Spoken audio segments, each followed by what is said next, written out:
Hi friends, welcome back to our channel. ఈరోజు దొండకాయతో చట్నీ చేసుకుందామండి. ఎప్పుడు దొండకాయతో ఒకేలాంటి కర్రీలు ఫ్రైలు కాకుండా ఇలా ఒక్కసారి చట్నీ చేసుకోండి. టేస్ట్ కూడా చాలా బాగుంటుందండి. ఇప్పుడు తయారీ విధానం చూద్దాము. ఇక్కడ నేను ఒక పావు కిలో దొండకాయలు తీసుకున్నానండి. వీటిని ఇలా కట్ చేసుకోవాలి. మీరు ఏ విధంగా అయినా కట్ చేసుకోవచ్చండి. ఇప్పుడు స్టవ్ పైన ఒక కడాయి పెట్టి ఆయిల్ వేసుకోవాలి. ఆయిల్ వేడయ్యాక పచ్చిమిర్చి వేసి ఫ్రై చేసుకోవాలండి. పచ్చిమిర్చిని ఇలా కట్ చేసి వేసుకోవాలి. ఈ విధంగా అన్ని పచ్చిమిర్చిని వేసి బాగా ఫ్రై చేసుకోవాలి. ఇలా ఫ్రై అయిన తర్వాత వీటిని ఒక ప్లేట్లోకి తీసి పక్కన పెట్టేసుకోవాలి. ఇప్పుడు మిగిలిన అదే ఆయిల్లో దొండకాయలను వేసి ఫ్రై చేసుకోవాలండి. ఇది అడుగంటకుండా మధ్య మధ్యలో కలుపుకుంటూ ఫ్రై చేసుకోవాలి. ఇలా మూత పెట్టి ఒక 2-3 నిమిషాలు మగ్గనివ్వాలి. మూత పెట్టడం వలన త్వరగా ఫ్రై అవుతాయండి. వీటిని మధ్య మధ్యలో కలుపుకుంటూనే బాగా ఫ్రై చేసుకోవాలి. ఇప్పుడు కాస్త పసుపు, ఒక 4 లేదా 5 వెల్లుల్లి వేసి కలుపుకోవాలి.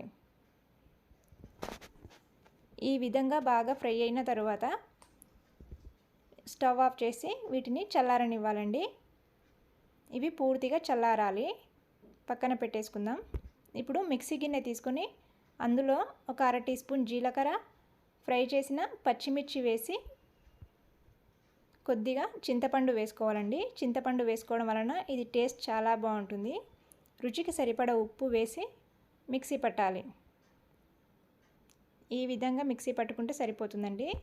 ఇప్పుడు ఫ్రై చేసిన దొండకాయలు పూర్తిగా చల్లారాయి కదా, అవి వేసేసుకోవాలి. వీటిని మరీ మెత్తగా మిక్సీ పట్టకూడదండి. కాస్త కచ్చాపచ్చాగా మిక్సీ పట్టుకుంటే బాగుంటుంది. ఈ విధంగా మిక్సీ పట్టుకోవాలి. ఇప్పుడు దీన్ని వేరొక గిన్నెలోకి తీసుకుందాం. ఇలా రెడీ అయిన చట్నీని ఇలా ఒక గిన్నెలోకి తీసుకొని పక్కన పెట్టేసుకోవాలి. ఇప్పుడు పోపు రెడీ చేసుకుందామండి. స్టవ్ పైన ఒక చిన్న గిన్నె పెట్టి ఆయిల్ వేసుకోవాలి. ఆయిల్ వేడయ్యాక పోపు దినుసులు వేసి ఫ్రై చేసుకోవాలి. ఇవి కాస్త ఫ్రై అయిన తర్వాత ఒక 2 ఎండుమిర్చిని వేసుకోవాలండి. అలాగే కాస్త కరివేపాకు వేసి స్టవ్ ఆఫ్ చేసుకోవాలి. ఇలా రెడీ అయిన పోపుని దొండకాయ పచ్చడిలో వేసి కలుపుకోవాలి. ఇది అంతా బాగా కలిసేలా కలపాలండి. ఈ విధంగా కలిపితే సరిపోతుంది. అంతే అండి, ఎంతో టేస్టీగా ఉండే దొండకాయ పచ్చడి రెడీ అయింది. ఇది వేడివేడి అన్నంలోకి చాలా బాగుంటుంది. మీరు కూడా ఒక్కసారి దొండకాయ పచ్చడిని ట్రై చేసి మీకు ఎలా అనిపించిందో కామెంట్ బాక్స్లో తెలియచేయడం మర్చిపోకండి. తప్పకుండా కామెంట్ రూపంలో నాకు తెలియచేయండి. అలాగే ఈ వీడియో కనుక మీకు నచ్చినట్లయితే లైక్ చేసి షేర్ చేయండి.